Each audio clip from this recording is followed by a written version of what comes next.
तर नमस्कार मित्रांनो, कशा सर्वजण. तर पहिलं तर स्वागत आहे माझ्या यूट्यूब चॅनलवरती. मी कोकणीदीप. तर मित्रांनो, माझ्या पाठी बघू शकता चंद्रभागा नदी आहे आणि आता मी आहे तो म्हणजे इस्कॉन टेम्पलला. तर मित्रांनो, आता जायचं ते म्हणजे पंढरपुरामध्ये. तर तिथे आपण जाऊन नगर प्रदक्षिणा करणार आहोत आणि मुखदर्शन घेणार आहोत. आपण घेतलं असतं चरण दर्शन, पण खूप गर्दी आहे. 2 दिवस तरी लागतील दर्शनाला. तर चला मित्रांनो, शील प्रभुपाद घाटावरून आपण होडीच्या साहाय्याने त्या साईडला जाणार आहोत आणि एका सीटचे इथे 30 रुपये घेतात होडीमध्ये बसायचे. तर चला मित्रांनो, त्या साईडला जाऊन आपण पहिले तर नगर प्रदक्षिणा मारू. तर मित्रांनो, इकडून बघू शकता होडीतून इस्कॉन टेम्पल किती भारी दिसतं ते. आणि आता आपण आहोत ते म्हणजे चंद्रभागेच्या मधोमध मित्रांनो. आणि बघू शकता गर्दी मित्रांनो, खूप आहे गर्दी. आणि आज आहे ती म्हणजे आषाढी एकादशी, त्यामुळे एवढी गर्दी आहे. सकाळी तर खूप असते गर्दी, आणि आता संध्याकाळ झाली, एवढी काही गर्दी दिसत नाही. पण पंढरपुरामध्ये आपल्याला गर्दी खूप मिळेल नगर प्रदक्षिणा मारताना. आणि मित्रांनो, इथून आपण जाणार आहोत ते म्हणजे श्री संत ज्ञानेश्वर महाराजांच्या जिथे पादुका ठेवलेल्या त्या ठिकाणी. आणि तिथूनच आपण सुरुवात करणार आहोत ते म्हणजे नगर प्रदक्षिणेला. तर चला मित्रांनो.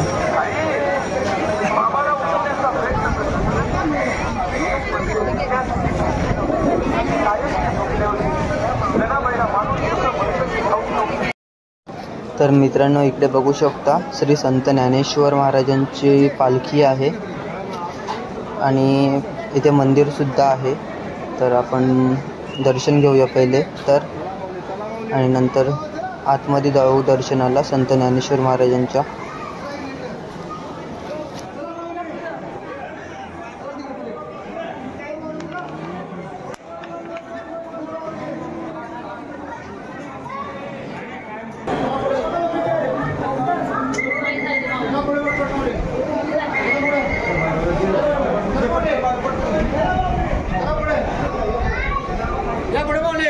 फोटो काढा.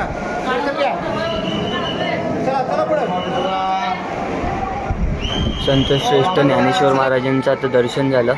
आता करतोय तो म्हणजे नगर प्रदक्षिणेला सुरुवात. आणि सुरुवातीलाच आपल्याला दिसलं ते म्हणजे श्री पांडुरंग रखमाई रथ. तर त्याचंही दर्शन घेऊया.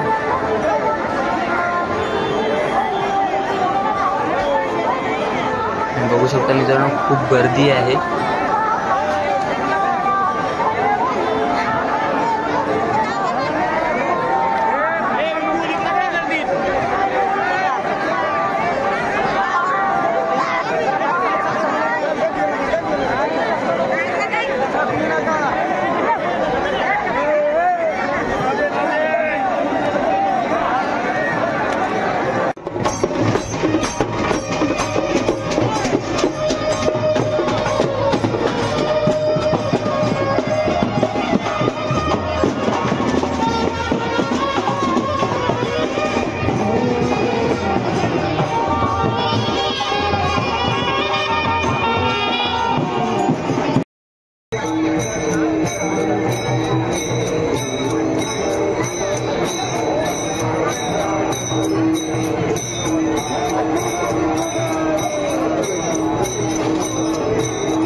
तर मित्रांनो, नगर प्रदक्षिणेला खूप महत्त्व आहे, कारण जोपर्यंत आपण नगर प्रदक्षिणा मारत नाही तोपर्यंत आपली वारी पूर्ण होत नाही असं बोलतात.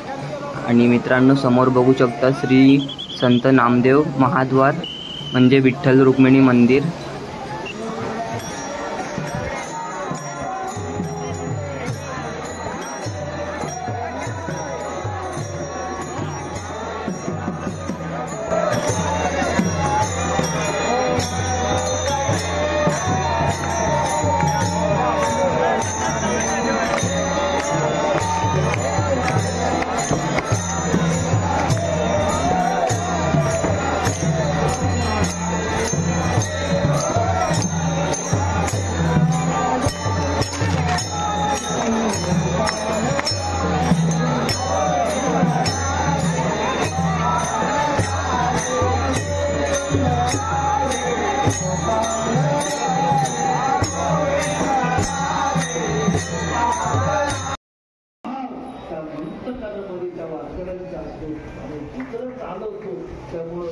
तर मित्रांनो, आपल्याला संत तुकाराम महाराजांचं सुद्धा दर्शन झालं नगर प्रदक्षिणा मारताना.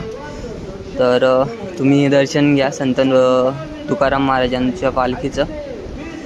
तर इकडे बघू शकता संत तुकाराम महाराजांची मूर्ती आहे आणि इकडे आहे ते म्हणजे संत तुकाराम महाराजांची पादुका. तर मित्रांनो, आपली अर्धी नगर प्रदक्षिणा मारून झालेली आहे आणि अर्धी अजून मारायची बाकी आहे.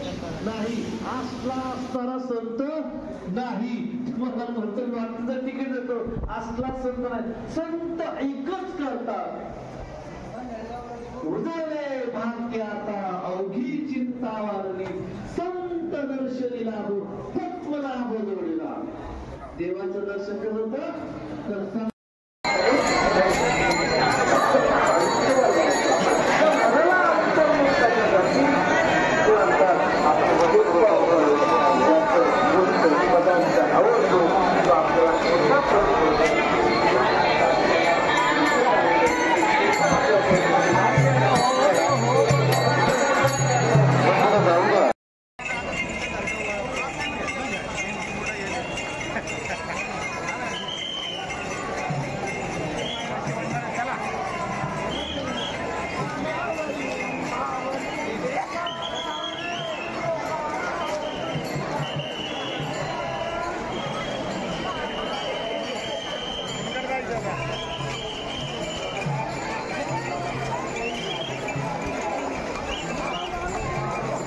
मित्रांनो, आता पोचलोय ते म्हणजे भगवान श्रीकृष्ण मंदिराजवळ आणि आपली थोड्याच वेळामध्ये नगर प्रदक्षिणा पूर्ण होणार आहे मित्रांनो.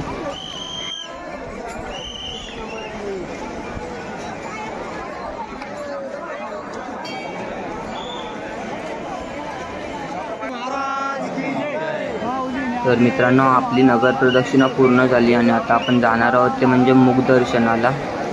तर आपल्याला मोबाईल घेऊन जाता येणार नाही मित्रांनो आतमध्ये. आपल्याला लॉकरमध्ये मोबाईल ठेवायला लागेल. ते लॉकर्स असतात त्याच्यामध्ये आपण फोन ठेवू. आणि आता पोचलो आहे ते म्हणजे श्री संत नामदेव महाराज महाद्वाराजवळ आणि विठ्ठल रुक्मिणी मंदिरासमोर. तर चला मित्रांनो, पहिले तर मुखदर्शन घेऊया.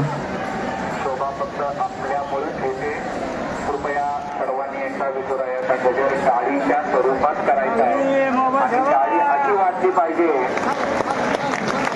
अशी नाही, आणखी जोरात मनापासून टाळी वाजली पाहिजे. आता जरा दरबार बघण्यासारखा वाटतोय.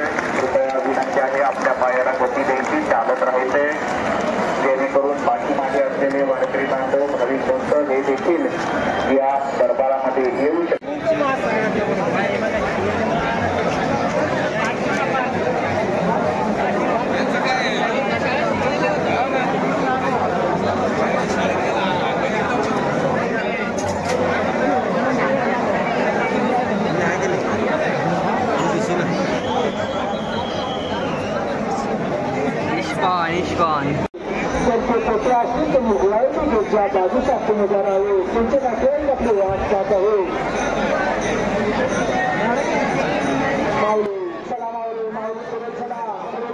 तर मित्रांनो, हे बघू शकता श्री विठ्ठल रुक्मिणी मंदिर आणि आत्ताच आपण मुखदर्शन घेऊन बाहेर आलोय. तर आपल्याला बरोबर 2.5 तास लागले मुखदर्शनाला आणि बघू शकता कालोख झालाय थोडासा आणि लाइटिंग बघू शकता मित्रांनो. भारी असं सजवलेलं आहे विठ्ठल रुक्मिणीचं मंदिर. तर आता आपण समोरून जाऊन बघणार आहोत. हे बघू शकता मित्रांनो, खूप भारी असं सजवलेलं आहे. आणि मित्रांनो गर्दी बघू शकता किती आहे ती.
तर रामकृष्ण हरी मित्रांनो, कसा वाटला व्लॉग हे नक्की कमेंट करून सांगा. आणि आवडला असेल तर शेअर, सबस्क्राईब आणि लाईक करायला विसरू नका. आणि मित्रांनो नेक्स्ट व्लॉगमध्ये तुम्हाला दाखवणार आहे तो म्हणजे भाकरीचं उभं रिंगण. तर आतासाठी बाय मित्रांनो, आणि भेटू पुन्हा नव्या व्लॉगमध्ये.